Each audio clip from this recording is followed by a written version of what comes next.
अब आपका next chapter है वेक्टर अलजेब्रा।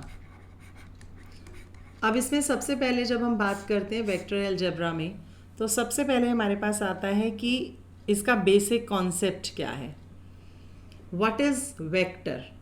उसके लिए हम क्या कहते हैं कि एक लाइन है which one of these directions, कि आपके पास कोई भी एक लाइन है, मान लो उसकी डायरेक्शन गिवन है और अगर हमें उसकी लेंथ भी गिवन है कि ये कितने सेंटीमीटर की है, मान लो 5 सेंटीमीटर की है या कितने भी सेंटीमीटर की है, तो a quantity which has magnitude means length and direction is called a vector. Vector is a quantity which has magnitude as well as direction. तो अगर हमने ये लाइन ली है तो हमें ये भी पता है कि इसका क्या मैग्नीट्यूड है, कितनी लेंथ है और क्या डायरेक्शन है कि कौन सी डायरेक्शन में जा रही है। तो a quantity which has magnitude as well as direction is called vector quantity. अब अगर हमारा ये देखें तो ये स्टार्टिंग पॉइंट है, तो that starting point is considered as A और मान लो ये है बी, तो that A point is called initial point, starting point जिसे हम कहते हैं, और बी जिसे हम कहते हैं terminal point, that is and point. This is your terminal point. तो आपके पास स्टार्टिंग पॉइंट को हम इनिशियल पॉइंट कहते हैं और एंड पॉइंट को हम टर्मिनल पॉइंट कहते हैं, और इसे हम डिनोट करते हैं ऐसे, पहले स्टार्टिंग पॉइंट फिर टर्मिनल पॉइंट और ऊपर वेक्टर क्वांटिटी है, तो that means we have to put an arrow. तो एरो क्या इंडिकेट करता है, डायरेक्शन ऑफ वेक्टर। तो A B vector means it is a quantity, इस केस में ये लाइन है एक, वो ऐसी लाइन है जिसकी हमें लेंथ भी पता है, मैग्नीट्यूड भी पता है और उसका डायरेक्शन भी पता है, राइट। तो उस चीज़ को हम क्या बोलते हैं, वेक्टर, राइट। अब अगर मैं इसको नाम दे देती, मान लो कि ये ए है, तो मैं इसे क्या बोलूँगी, ये वेक्टर ए है, दैट इज़ अ वेक्टर ए। कि अगर मैं स्टार्टिंग और एंड पॉइंट ना लिखूँ तो I can write this is as vector A. तो वेक्टर ए मीन्स कि ये आपके पास एक वेक्टर क्वांटिटी है जिसका मैग्नीट्यूड भी हमें पता है और डायरेक्शन भी पता है, राइट। दूसरी चीज़ अब हम इसमें कहते हैं पोजीशन वेक्टर। अब 3D में हमने किया था 11th क्लास में, ये एक्स एक्सिस, ये वाई एक्सिस और ये आपके पास जेड एक्सिस है, ये आपके पास ओरिजिन है, और मान लो कि ये आपके पास कोई एक पी पॉइंट है एक्स वाई जेड। वहाँ हमने ऑक्टेंट्स किए थे कि 8 ऑक्टेंट्स होते हैं, राइट। तो उसके अकॉर्डिंग हमने टेबल को याद किया था कि कौन से ऑक्टेंट में क्या पॉजिटिव है और क्या नेगेटिव है। ओ पी जो ओरिजिन से पास होता है, स्पेस में कहीं भी कोई पॉइंट है, इस ओ पी को हम बोलते हैं पोजीशन वेक्टर, राइट। और अगर हमें ओ पी का डिस्टेंस निकालना है, मैग्नीट्यूड निकालना है, तो हम मैग्नीट्यूड को ऐसे डिनोट करते हैं दिस, और इसे कैसे निकाल सकते हैं, डिस्टेंस फार्मूला से। ये हमें पता है कि ओरिजिन है और हमें एक ये पता है कि एक्स वाई जेड पॉइंट है, तो हम क्या लिख सकते हैं, x2 minus x1 whole square, तो x square plus Y square plus Z square. तो this is called position vector, magnitude of O P, जिसका मतलब कि हमने अगर मैग्नीट्यूड निकालना है किसी भी वेक्टर का, और अगर वो पोजीशन वेक्टर कब होगा, जब ओरिजिन से पास होगा। तो ओरिजिन से किसी भी पॉइंट का अगर हमें मैग्नीट्यूड निकालना है, then we can find the magnitude by using distance formula, that is under root of x2 minus x1 whole square plus y2 minus y1 whole square plus z2 minus z1 whole square, और इसे हम denote करते हैं r से, r vector, that is OP vector, right. उसके बाद अब हम निकालते हैं डायरेक्शन रेशोज़ और डायरेक्शन कोसाइंस की। अगर हम बात करें तो उस केस में देखो आपके पास ये आता है एक्स वाई और जेड एक्सिस, ये है एक्स एक्सिस, ये है आपके पास वाई एक्सिस और ये है आपके पास जेड एक्सिस। आपके पास एक पॉइंट P ले लिया आपने एक्स वाई जेड। अगर आप ध्यान से देखो तो ये एक्स वाई जेड, मान लो आप किसी रूम में बैठे हो, अपने रूम में बैठे हो, तो ये 3 डायमेंशनल फिगर है। इसे हम प्रॉपर वे में तो डिनोट नहीं कर सकते, फिगर को ड्रॉ नहीं कर सकते, क्योंकि प्लेन जो आपके पास ये है जो कॉपी होती है दैट इज़ 2D होती है, लेकिन जो रूम है वो 3D है। तो अगर आप देखोगे किसी भी रूम का कॉर्नर देखोगे जहाँ आप बैठे हो, तो वहाँ से आपके पास 3 डायरेक्शंस जा रही हैं, एक ऊपर जा रही है, एक लेफ्ट में जा रही है, एक राइट में जा रही है, राइट। तो ये आपके पास 3 डायमेंशनल होता है जिसकी लेंथ, ब्रेड्थ और हाइट हमें गिवन होती है। तो ये हमारे पास OP जो अभी हमने किया पोजीशन वेक्टर, इसे हमने R का नाम दिया, राइट। मान लो कि ये एंगल OP वेक्टर x के साथ अल्फा, y एक्सिस के साथ बीटा और z एक्सिस के साथ गामा एंगल बना रहा है। तो these alpha, beta, gamma are called direction ratios. जो एंगल बना रहा है पोजीशन वेक्टर x, y और z एक्सिस के साथ, मान लो वो एंगल है अल्फा, बीटा और गामा। तो these alpha, beta, gamma are called direction angles, और डायरेक्शन रेशोज भी हम इसे कहते हैं। और अगर हम इसके साथ कॉस ले लें तो कोसाइन ले लें, तो कॉस अल्फा, कॉस बीटा और cos gamma, they are called direction cosines. ये तो हमने एक केस किया कि अगर हम एंगल की बात करें, राइट, कि अगर हमारे पास एंगल गिवन है अलोंग x, y और z एक्सिस, तो एंगल्स को हम डायरेक्शन रेशोज बोलते हैं। और अगर उसके साथ कॉस ले लें तो cos alpha, cos beta, cos gamma are called direction cosines. अब हम बात करते हैं कि अगर हमारे पास बाय चांस एंगल गिवन नहीं है, राइट, ये P पॉइंट हमारा कहीं भी, मान लो आप कहीं चेयर पे बैठे हो तो कहीं भी 3 डायमेंशनल रूम के अंदर कहीं भी पॉइंट हो सकता है, राइट, किसी वॉल पे नहीं है, दैट इज इन स्पेस, जहाँ से x, y और z एक्सिस का आप डिस्टेंस निकाल सकते हो। तो that P point is in space. तो जो ये x, y, z है, इसका मतलब क्या है कि x एक्सिस से ये डिस्टेंस x है, y एक्सिस से ये डिस्टेंस y है और z एक्सिस से ये डिस्टेंस z है। Let these are x, y and z point. अब यहाँ से हमें निकालने के लिए हम क्या करते हैं, ये इस पॉइंट से P को ज्वाइन कर देते हैं, दिस। तो ये आपके पास एक ट्रायंगल बनती है। देखो, जब आप हवा में कोई भी एक पॉइंट है, अगर आप उसे ज्वाइन करोगे x एक्सिस के साथ, तो आपके पास एक ट्रायंगल बनेगी। तो वो ट्रायंगल हमेशा आपके पास 90 डिग्री की बनती है, राइट एंगल ट्रायंगल बनती है।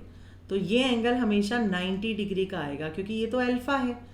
ये x के साथ जो P पॉइंट आपने ज्वाइन किया, ये लाइन ज्वाइन की, तो ये आपके पास एक ट्रायंगल बन गई OAP। मान लो ये A पॉइंट है, तो OAP एक ट्रायंगल बन गई। तो ये ट्रायंगल जो आपके पास बनती है ना, देखो ये कैसे बनती है। जैसे आपके पास ये O है, ये P है, राइट, ये मान लो आपके पास x एक्सिस है, तो आपके पास ये डिस्टेंस x हो गया, ये O था, राइट, ये x के साथ अल्फा एंगल बना रहा था, और ये आपके पास 90 डिग्री है परपेंडिकुलर। तो आपके पास ये हमेशा एक राइट एंगल ट्रायंगल बनेगी, चाहे आप x एक्सिस के साथ ज्वाइन करो, चाहे y एक्सिस के साथ करो, चाहे z एक्सिस के साथ करो, always we get a right angle triangle. अब जब ये आपके पास एक राइट एंगल ट्रायंगल बन गई, तो यहाँ से ये एंगल आपके पास था अल्फा। तो अगर हम यहाँ से कॉस अल्फा निकालें OAP से, राइट, अगर हम इन ट्रायंगल OAP अगर हम कॉस अल्फा निकालें, तो कॉस अल्फा आपके पास क्या आ जाएगा, x/r, क्योंकि ये डिस्टेंस r था, राइट। तो कॉस अल्फा आपके पास क्या आ गया, x/r। सिमिलरली अगर मैं यहाँ से ये y एक्सिस का डिस्टेंस बनाऊँ, देखो अब मैं थोड़ा सा चेंज कर रही हूँ कलर ताकि आपको डिफरेंस पता लगे। ये y एक्सिस के साथ, तो OP, इसको B मान लो, तो OPB अगर आप कहीं ड्रॉ करते हो, तो ये ट्रायंगल जो बनती है, ये फिर से एक राइट एंगल ट्रायंगल बनेगी, और इस राइट एंगल ट्रायंगल में फिर से 90 डिग्री का एंगल है। तो OPB ट्रायंगल की अगर हम बात करें, तो ये फिर से आपके पास क्या बनेगी, एंगल क्या बन रहा है, बीटा। तो कॉस बीटा क्या हो जाएगा, y/r, क्योंकि ये डिस्टेंस y है और ये r है। इसी तरह से similarly we have to find cos gamma, तो वो क्या बन जाएगा, z/r। तो आपके पास यहाँ से कॉस अल्फा क्या आ गया, x upon r, cos beta क्या आ गया, y upon r, cos gamma क्या आ गया, जेड अपॉन आर। इसका मतलब ये भी आपके पास क्या है, डायरेक्शन कोसाइंस, और इन्हें हम जनरली डिनोट करते हैं एल, एम और एन से, जिसमें हम कहते हैं एल है आपके पास एक्स अपॉन आर, वाई है आपके एम है आपके पास वाई अपॉन आर, और एन है आपके पास जेड अपॉन आर। और यहाँ हमारे पास एक रिलेशन आता है कि l square plus m square plus n square is always equal to 1।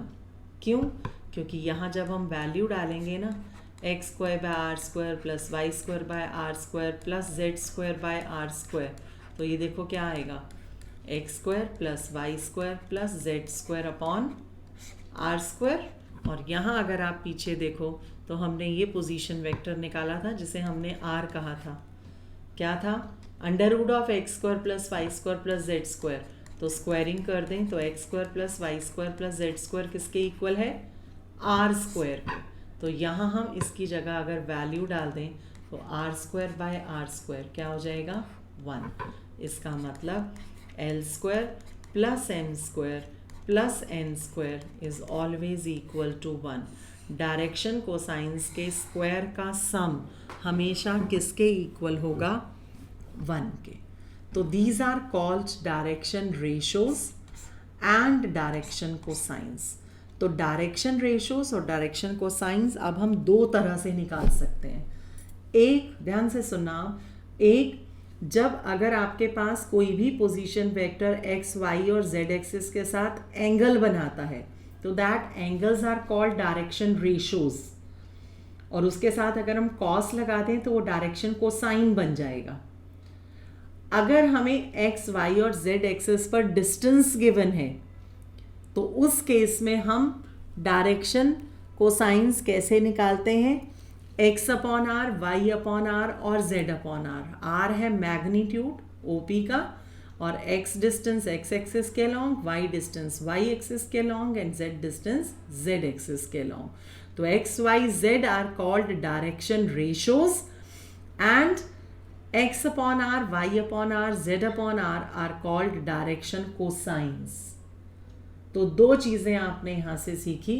पहला कि अगर आपको डायरेक्शन रेशोज बताने हैं तो एक ये डायरेक्शन रेशोज हुए और एक x Y Z are called direction ratios.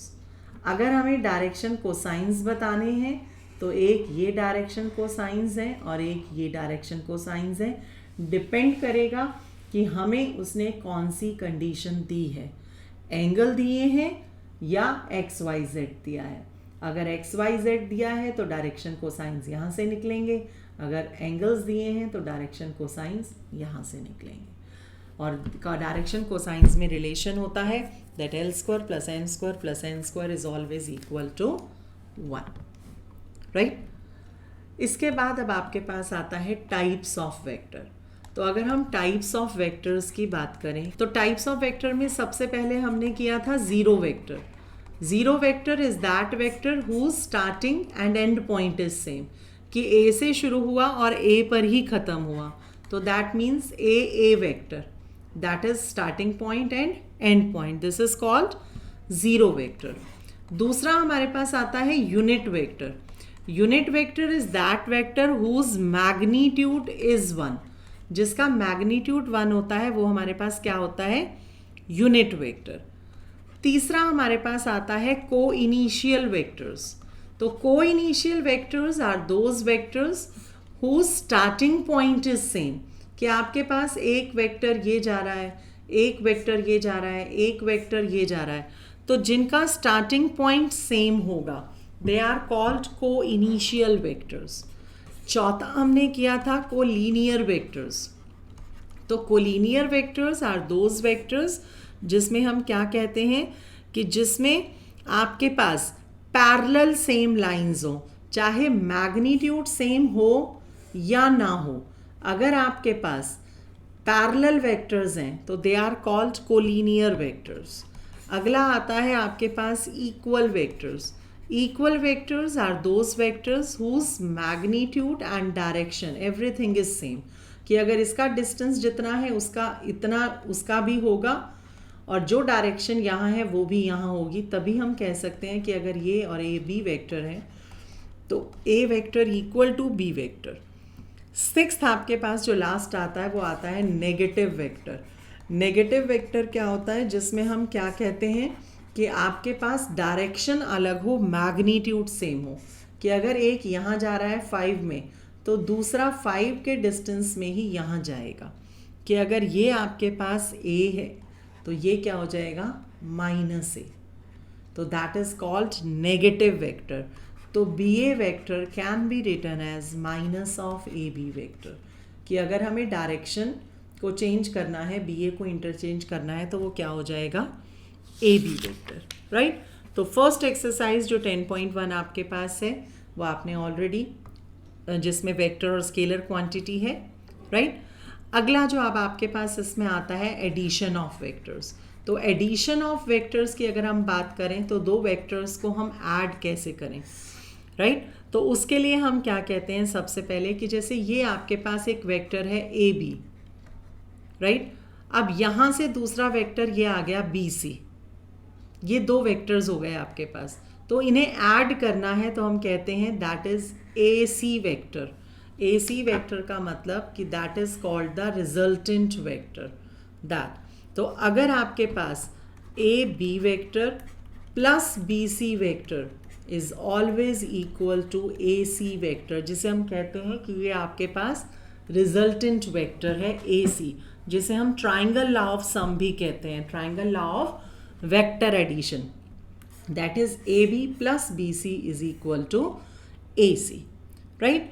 इसके अलावा अगर आपको ये लगे कि जैसे हम इसे ऐसे लिखते हैं A B plus B C plus, अब ये माइनस ए सी हो जाएगा यहाँ के 0, और अगर हम यहाँ से इसको सी ए कर दें तो ये प्लस हो जाएगा ना नेगेटिव वेक्टर से, तो A B plus B C plus C A is equal to 0। तो that is called triangle law of sum, और अगर हम इसे लिखना चाहें तो हम इसे इस फॉर्म में ऐसे लिख सकते हैं। उसके बाद हमारे पास आता है कि अगर पैरेललोग्राम लॉ हो तो उसमें हम क्या कहते हैं, जैसे आपके पास मान लो ये एक वेक्टर है O A, that is vector A, और ये वेक्टर मान लो आपके पास है vector B, this is your vector B, right, this is point B. तो पैरेललोग्राम लॉ क्या कहता है कि हम इसी को एक्सटेंड कर दें, पैरेललोग्राम बना दें this.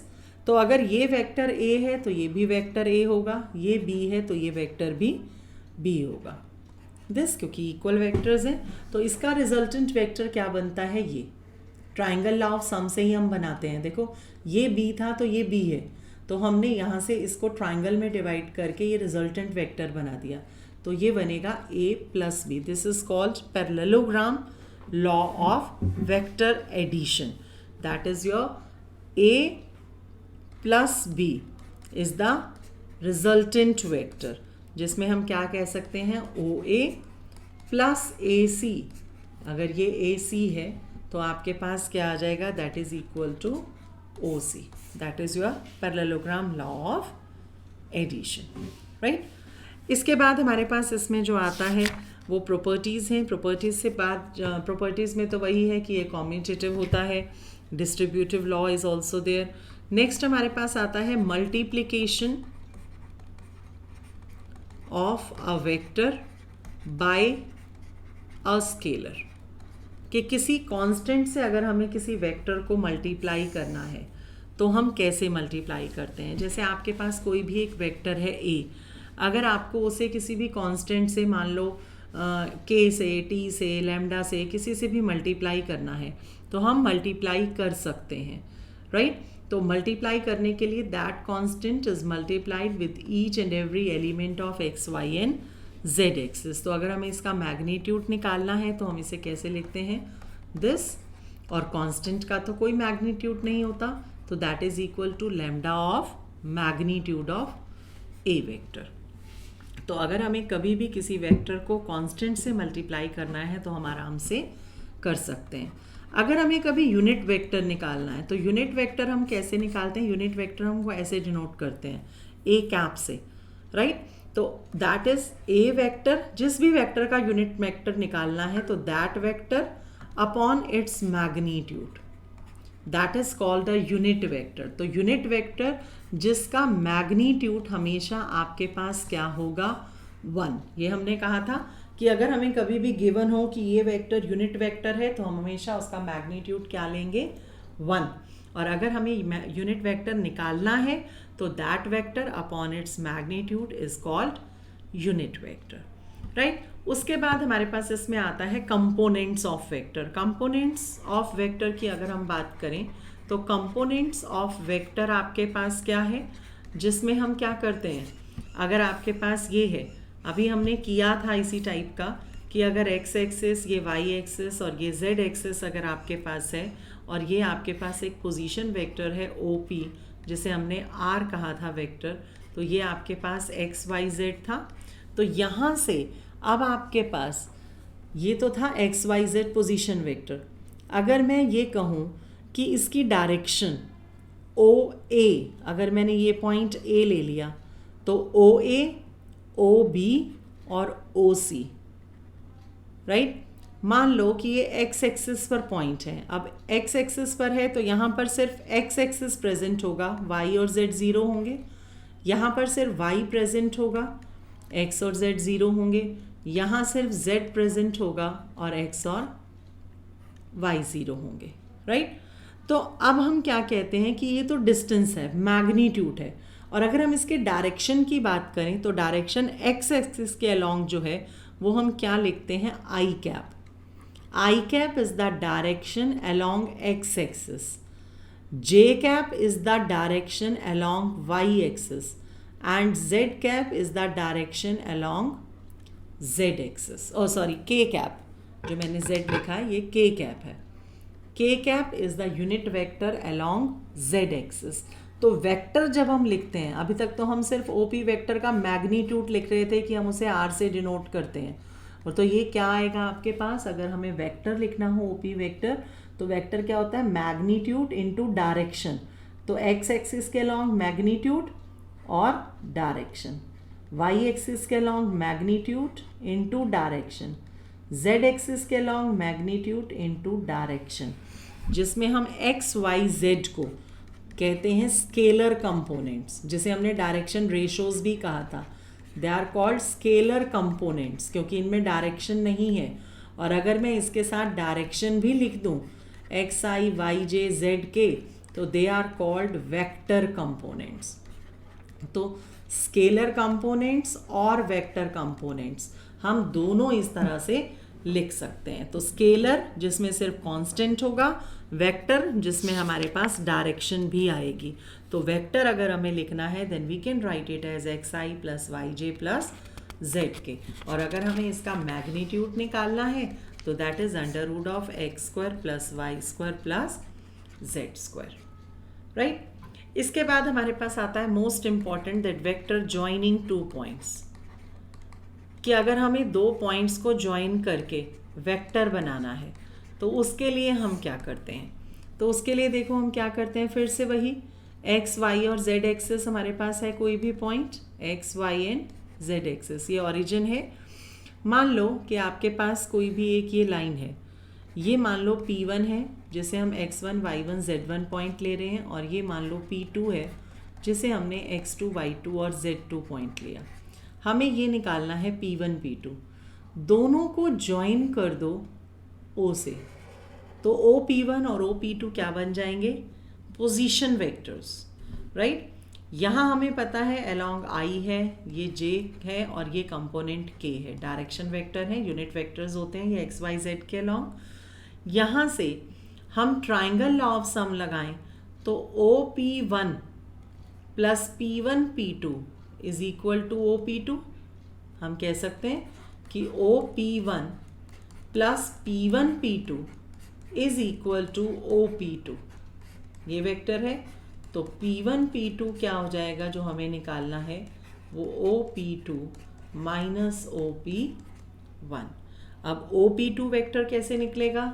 O P2, X2, Y2, Z2 इसके स्केलर कंपोनेंट्स हैं, साथ में IJK लगा देंगे तो वेक्टर कंपोनेंट बन जाएगा। तो अगर हमें वेक्टर बनाना है तो X2I plus Y2J plus Z2K minus OP1 X1I plus Y1J plus Z1K।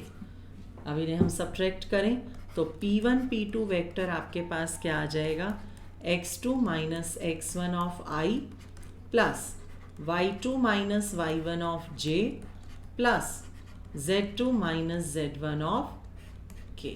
तो देखो P1 P2 के लिए हमने क्या किया, P2 minus P1, X2 minus X1, Y2 minus Y1, Z2 minus Z1। तो अगर हमें कभी भी दो पॉइंट्स गिवन हो और वेक्टर निकालना हो तो ए बी का मतलब B minus A, right, of X Y और Z। और अगर हमें इसका मैग्नीट्यूड निकालना है तो under root of X2 minus X1 whole square plus Y2 minus Y1 whole square plus Z2 minus Z1 whole square, that is the magnitude of this vector, right. इसके बाद सेक्शन फॉर्मूला आपके पास आता है, हमने already किया भी हुआ है सेक्शन फॉर्मूला जब हम इंटरनली और एक्सटर्नली डिवाइड करते हैं। तो इसे याद करने के लिए तो हम सिर्फ वही इसी फॉर्म में कहेंगे कि मान लो अगर आपके पास ये वेक्टर A और ये वेक्टर B है तो हमें ये वेक्टर अगर निकालना है बीच में R, तो हम इसे क्या कहेंगे, इंटरनली है, अगर m/n की रेशो में है तो m into vector B plus n into vector A, ऐसे हम कहते थे m into this plus n into A upon m plus n। ये कब आता है, इंटरनली। और एक्सटर्नली में हम क्या करते थे, जिसमें हम माइनस का साइन लगाते थे, m of b vector minus n of a vector upon m minus a externally. तो अगर एक्सटर्नली होता था तो हम माइनस लेते थे, सिर्फ इसमें वेक्टर्स आ गए, राइट। और अगर मिड वेक्टर की बात करें तो रेशो 1:1 भी ले सकते हैं, या हम किस तरह से निकाल सकते हैं मिड पॉइंट को, मिड पॉइंट अगर हमें निकालना है आर वेक्टर तो क्या आ जाएगा, a plus B by 2, that is mid vector और मिड पॉइंट। तो वही सेम टर्म्स हैं हमारे पास जो हम करते थे। तो इस जितना भी हमने अब तक किया वहाँ से हमारे पास एक्सरसाइज 10.2 कंप्लीट होगी। आप 10.2 कंप्लीट करो ताकि उसके बाद हम इसकी डाउट्स ले सकें। अब जो आपके पास आता है वो आता है product of two vectors, right. अगर हम प्रोडक्ट ऑफ टू वेक्टर्स की बात करें तो हम दो तरह से मल्टीप्लाई कर सकते हैं वेक्टर्स को। एक आता है स्केलर प्रोडक्ट और एक आता है आपके पास वेक्टर प्रोडक्ट। स्केलर प्रोडक्ट आपके पास क्या होता है, जिसे हम कहते हैं डॉट प्रोडक्ट, और वेक्टर प्रोडक्ट को हम कहते हैं क्रॉस प्रोडक्ट, राइट। तो अब सबसे पहले अगर हम स्केलर प्रोडक्ट की बात करें तो हम क्या कहते हैं, the scalar product of two non zero vectors a and b are denoted by a dot b, and this is equal to defined as magnitude of a magnitude of b into cos theta।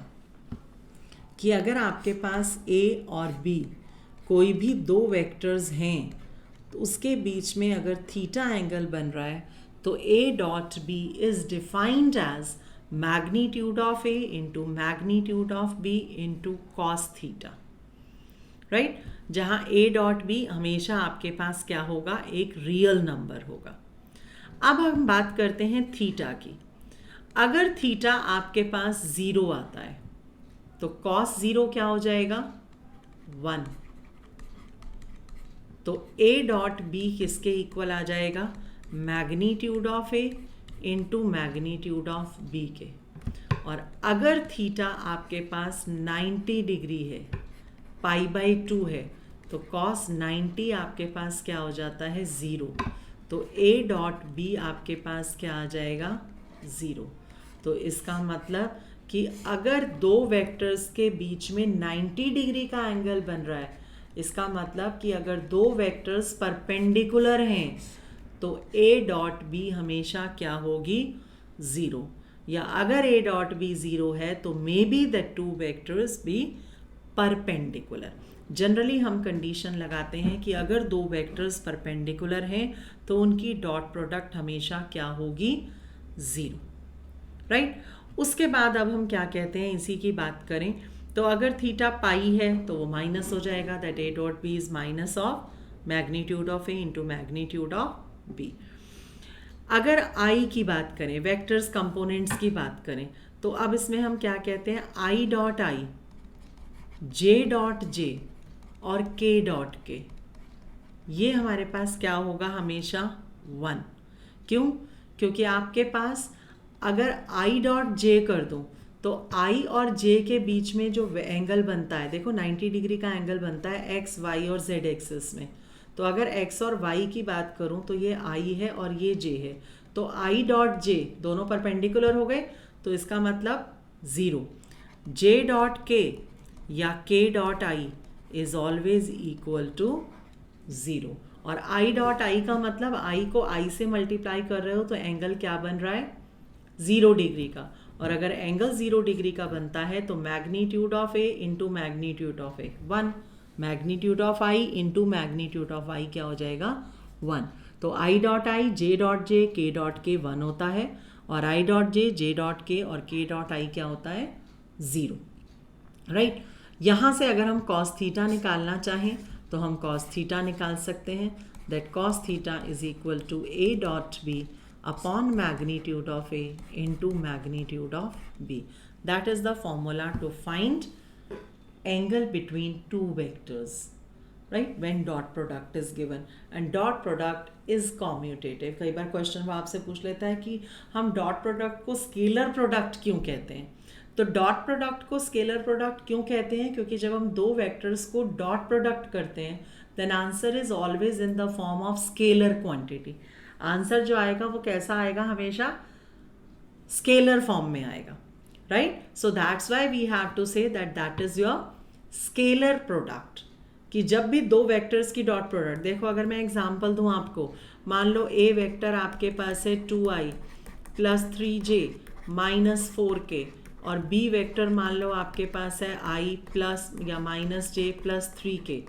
अगर मुझे a dot b निकालना है तो इसका मतलब क्या होगा, पहले 2i को इस पूरे से मल्टीप्लाई करूं तो 2 i dot I 1, i dot J 0, i dot के 0, तो हो गया 3 j dot I 0, j dot J 1 होगा तो 3 into minus 1 is minus 3, j dot के 0, minus 4 k dot I 0, k dot J 0, k dot के 1, तो minus 4 into plus 3 is minus 12, तो ये आपके पास कितना आ गया, माइनस 13। तो that is a scalar quantity, इसलिए हम डॉट प्रोडक्ट को क्या बोलते हैं, स्केलर प्रोडक्ट और स्केलर प्रोडक्ट, क्योंकि जब भी हम मल्टीप्लाई करेंगे दो वेक्टर्स को तो हमेशा हमारे पास स्केलर क्वांटिटी आएगी, so we have to say it is your scalar product. एक नंबर का एक क्वेश्चन आता है, projection of vector A on B, projection of a vector A on B, हमेशा ऐसे दिया होगा, ए और बी दो वेक्टर्स दिए होंगे और वो कहेगा projection of A on B निकालो, ऑन अ लाइन कुछ भी निकालो। तो इसका फॉर्मूला होता है A dot B upon magnitude of B, जिसके ऊपर भी निकालना है, ए ऑन बी निकालना है तो दोनों की dot product upon magnitude of second vector that is of B vector. तो ये एक नंबर से आपसे क्वेश्चन पूछ लेता है, तो इनके ऊपर बेस्ड है अब आपके पास नेक्स्ट एक्सरसाइज 10.3। अगर 10.3 क्वेश्चंस के देखो तो इसमें आपके पास क्या आता है, एंगल बिटवीन टू वेक्टर्स, कि अगर हमें एंगल निकालना है, हमें डॉट प्रोडक्ट करनी है और हमें परपेंडिकुलर बताना है तो उनकी डॉट प्रोडक्ट 0 होगी, यूनिट वेक्टर बताना है तो उसका मैग्नीट्यूड 1 होगा, projection of vector A on B निकालना है तो हम A dot B upon magnitude of B निकाल सकते हैं, या हम किसी भी वेक्टर का यूनिट वेक्टर निकालना है, कोलिनियर शो करना है, राइट एंगल ट्रायंगल शो करना है तो हम इजीली उसे शो कर सकते हैं, राइट। तो ये तो आपके पास थी डॉट प्रोडक्ट। अब अगर हम बात करें वेक्टर प्रोडक्ट की, तो वेक्टर प्रोडक्ट क्या होता है, जिसे हम क्रॉस प्रोडक्ट कहते हैं, that is A cross B, that is denoted by A cross B. तो vector product of two non zero vectors are denoted by A cross B and it is defined as magnitude of A, magnitude of B into sine theta with N cap.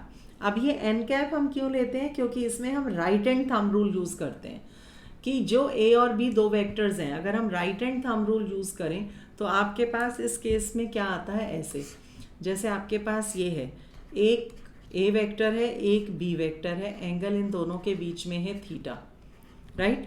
तो ये जो vector होगा ना, ये आपके पास ये N vector है this. तो ये वेक्टर क्या होगा, इन दोनों के परपेंडिकुलर होगा. तो unit vector, that N vector is that vector which is perpendicular to both the vectors A and B. तो कभी भी आपके पास क्वेश्चन में अगर आ जाए ना vector perpendicular to two vectors, तो समझ जाना कि आपको क्रॉस प्रोडक्ट लगानी है.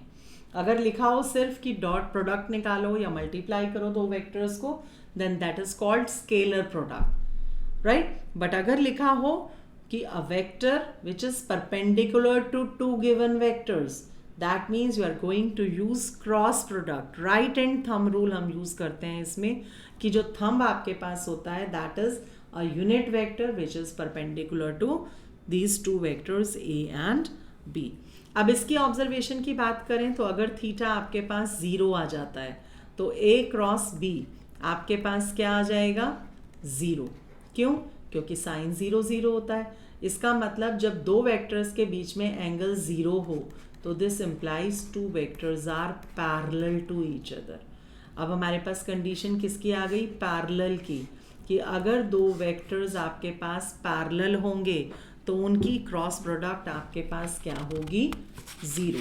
और अगर थीटा आपके पास 90 डिग्री है तो ए क्रॉस बी आपके पास किसके इक्वल आ जाएगा, magnitude of A into magnitude of B के. यहाँ हम कहते हैं आई क्रॉस जे, आई क्रॉस आई की अगर हम बात करें पहले, आई क्रॉस आई, जे क्रॉस जे, के क्रॉस के, दोनों के बीच में देखो सेम सेम वेक्टर है, एंगल बन रहा है ज़ीरो का. एंगल जब आपके पास ज़ीरो बन रहा है तो इसका मतलब इसकी क्रॉस प्रोडक्ट क्या हो जाएगी, ज़ीरो, क्योंकि आई अपने ही साथ एंगल बना रहा है तो वो पैरेलल है. और पैरेलल के केस में हम क्या कहते हैं, उनकी क्रॉस प्रोडक्ट ज़ीरो. और अगर हम आई क्रॉस जे, जे क्रॉस के या के क्रॉस आई निकालना चाहें तो उस केस में हम क्या कहते हैं, that is in cyclic order. हम ऐसे कहते हैं जैसे ये वेक्टर आई, ये वेक्टर जे और ये वेक्टर अगर के है तो हम कहते हैं आई क्रॉस जे किसके इक्वल होगा, के वेक्टर के. जे क्रॉस के किसके इक्वल होगा, आई वेक्टर के. साइक्लिक ऑर्डर में देखना है, के क्रॉस आई किसके इक्वल होगा, जे वेक्टर के. And it is not commutative, कि अगर मेरे को जे क्रॉस आई लिखना है तो वो माइनस के हो जाएगा, अगर मुझे के क्रॉस जे लिखना है तो वो माइनस आई हो जाएगा, और अगर मुझे आई क्रॉस के लिखना है तो वो क्या हो जाएगा, माइनस जे. तो इट इज़ नॉट कॉम्यूटेटिव, ये कॉम्यूटेटिव नहीं होती. और अगर हमें इसके एंगल निकालना है दो वेक्टर्स के बीच में तो A cross B upon magnitude of A into magnitude of B. और हम इसका मैग्नीट्यूड क्यों लेते हैं, क्योंकि क्रॉस प्रोडक्ट जब हम करते हैं तो आंसर वेक्टर की फॉर्म में आता है, इसलिए हम उसे वेक्टर प्रोडक्ट कहते हैं. वेक्टर प्रोडक्ट क्यों कहते हैं, क्योंकि जब हम क्रॉस प्रोडक्ट करते हैं दो वेक्टर्स की तो आंसर हमारे पास कैसे आता है, वेक्टर फॉर्म में. तो इसलिए हम उसे वेक्टर प्रोडक्ट कहते हैं. इसलिए हमने यहाँ इसका मैग्नीट्यूड लिया, क्योंकि एंगल कब निकलेगा, जब कांस्टेंट होगा. अब देखो यहीं से अगर हम इसकी बात करें तो यहाँ अब आपके पास और क्या आ जाता है कि अगर हमें एरिया ऑफ ट्राइंगल निकालना है, राइट. तो एरिया ऑफ ट्राइंगल निकालने के दो मेथड हैं. अगर हमें वेक्टर्स गिवन हो, if vectors are given, adjacent side के वेक्टर्स गिवन है अगर हमें, तो एरिया ऑफ ट्राइंगल क्या होता है, half into magnitude of A cross B. और अगर हमें वर्टिसेस गिवन है, vertices of triangle are given, ABC, तो हम कहते हैं कि area of triangle is half of magnitude of AB cross AC, क्योंकि AB वेक्टर निकाल सकते हो B माइनस A से, वेक्टर ज्वाइनिंग 2 पॉइंट्स, AC निकाल सकते हो C माइनस A से, दोनों की क्रॉस प्रोडक्ट उसका magnitude multiplied by half, that is your area of triangle. अगर हमें वेक्टर्स गिवन हैं तो ये फॉर्मूला लगेगा, वर्टिसेस गिवन है तो ये फॉर्मूला लगेगा। अगर एरिया ऑफ पैरेललोग्राम वो पूछता है तो डबल हो जाएगा, that is magnitude of A cross B। हाफ नहीं आएगा ना, क्योंकि दो ट्राइंगल्स बन जाएंगी, तो that is not equal to half. अब हम कहें कि हम क्रॉस प्रोडक्ट निकालते कैसे हैं, जैसे ये था, ये हमने डॉट प्रोडक्ट निकाली थी। अब हम क्रॉस प्रोडक्ट कैसे निकालते हैं, A क्रॉस B, राइट। एक मेथड तो कहता है कि I cross I0, J cross J0, K cross K0, तो I cross J, I cross K करेंगे। दूसरा मेथड डिटर्मिनेंट का आता है, सिंपल मेथड, कि डिटर्मिनेंट में पहली रो में IJ K लिखो, दूसरी में A वेक्टर है तो A वेक्टर के स्केलर कंपोनेंट्स लिख दो, थर्ड में B के स्केलर कंपोनेंट्स लिख दो। अब इसे एक्सपैंड कर दो, तो I of 9 minus 4 5 minus J of, J से रिलेटेड रो और कॉलम को छोड़ दो, 6 प्लस 4 10 प्लस K ऑफ, इससे रिलेटेड छोड़ोगे तो -2 -3 -5, तो देखो आपके पास क्या आ गया, 5I minus 10J minus 5K, that is A cross B। तो A क्रॉस B किस में आई, वेक्टर की फॉर्म में, इसलिए इसे हम क्या बोलते हैं, वेक्टर क्वांटिटी, वेक्टर प्रोडक्ट और क्रॉस प्रोडक्ट। तो इसीलिए हम उसे वेक्टर प्रोडक्ट बोलते हैं, क्योंकि आंसर वेक्टर की फॉर्म में आता है। और डॉट प्रोडक्ट क्यों बोलते हैं, क्योंकि आंसर आपके पास स्केलर की फॉर्म में आता है। तो इस तरह से हमारे पास डॉट और क्रॉस प्रोडक्ट के क्वेश्चंस आते हैं 10.3 और 10.4। डायरेक्ट क्वेश्चंस आते हैं, सिर्फ डिफरेंस इतना है कि हमें ये समझना है कि आपके पास कौन सी प्रोडक्ट यूज़ होगी। अगर डायरेक्ट लिखा है कि ये एंगल इस वेक्टर के साथ बनाता है तो डॉट प्रोडक्ट है, लेकिन अगर लिखा है unit vector perpendicular to two vectors तो हम क्रॉस प्रोडक्ट यूज़ करेंगे, या वो डायरेक्टली कहेगा you have to find A cross B, then only you can use that product, otherwise in general we have to use dot product. ठीक है, तो ये आपके पास था वेक्टर्स का चैप्टर, जिसमें आपने स्केलर प्रोडक्ट किया, वेक्टर प्रोडक्ट किया, आपने वेक्टर ज्वाइनिंग 2 पॉइंट्स किया, area of triangle, area of parallelogram किया। इसके क्वेश्चंस ट्राई कर लो, अगर इसमें कहीं डाउट होगा then tomorrow we will discuss these problems, otherwise we will start your next 3D 3 dimensional chapter. ठीक है।